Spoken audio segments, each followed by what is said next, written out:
What is your perception of Muslim women? Very much influenced by religion, and probably not as free as a Western woman would be to basically dress the way she wants and speak the way she wants. They can have a hard life.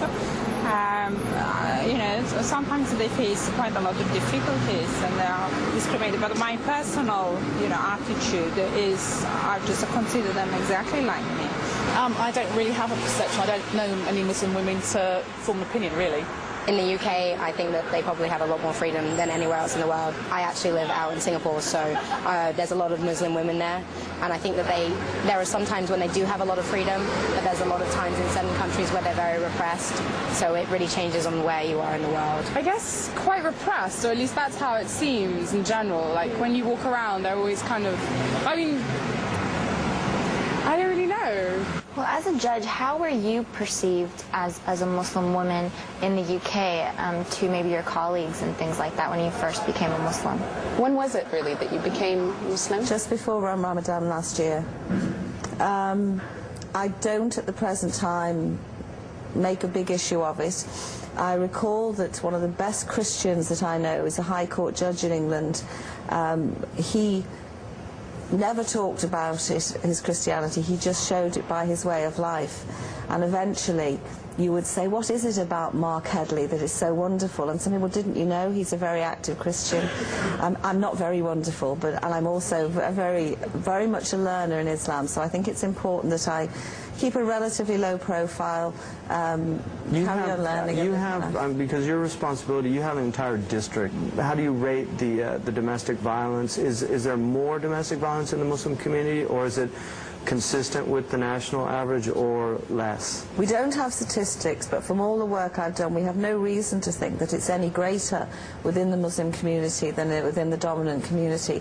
The difficulty is that there are certain barriers that women have, or men who are suffering this violence, to get over. Matters of racism against them, language difficulties, immigration issues, and matters of izzat, of feeling that they're shaming their family if they come forward, lack of facilities for them. I mean, I was only talking yesterday to a very active Muslim woman in Wales, Shaheen Taj, of how we need to set up a nationwide group of Muslim female counsellors that women can go to, because if women feel that they go forward and the people that they'll speak to don't understand where they're coming from, they're not going to come forward. And they also, I think, often assume because it's a Muslim woman, she's oppressed because of her being a Muslim woman.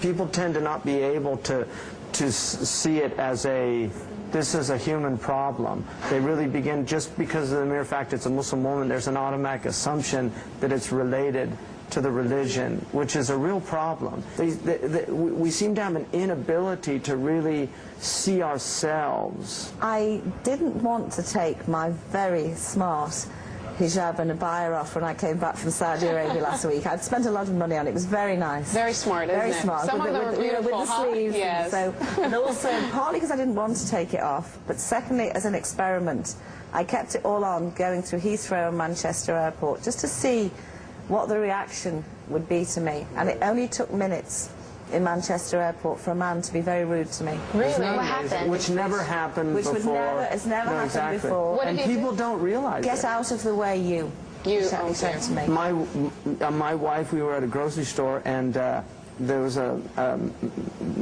Mexican girl was doing the thing, and the boy was up on she had the baby up on the thing because she was getting the things, and the girl said in Spanish to the other girl, just knock him over. And my wife just looked at her and she said, I speak Spanish, because my wife's Mexican, but she had a hijab. She just assumed she was Arab, And people have it's ignorance. Do you know what fascinates me? Sheikh Hans and I both come from Roman Catholic backgrounds, and nuns the world over who wear identical clothes. To the Kuwaiti women. Right. They look like Kuwaiti women. Right. Because you know the Kuwaiti women wear the white and with the black over it. Right. And regardless of anybody's religion, people have this very Veneration.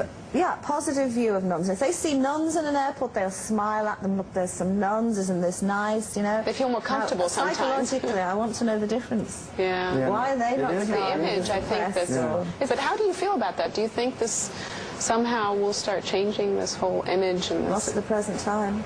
No. Because with the it's right, with the Islamophobia, Yeah, with the whole Islamophobia. terrorist threat, and the communities aren't helping themselves either in that. Yeah, this That's is the real difficulty. problem. Yeah, I dislike this word Islamophobia, but you know, it's true. Is that I know. the case in the UK? Is there like a huge Islamophobia? Huge.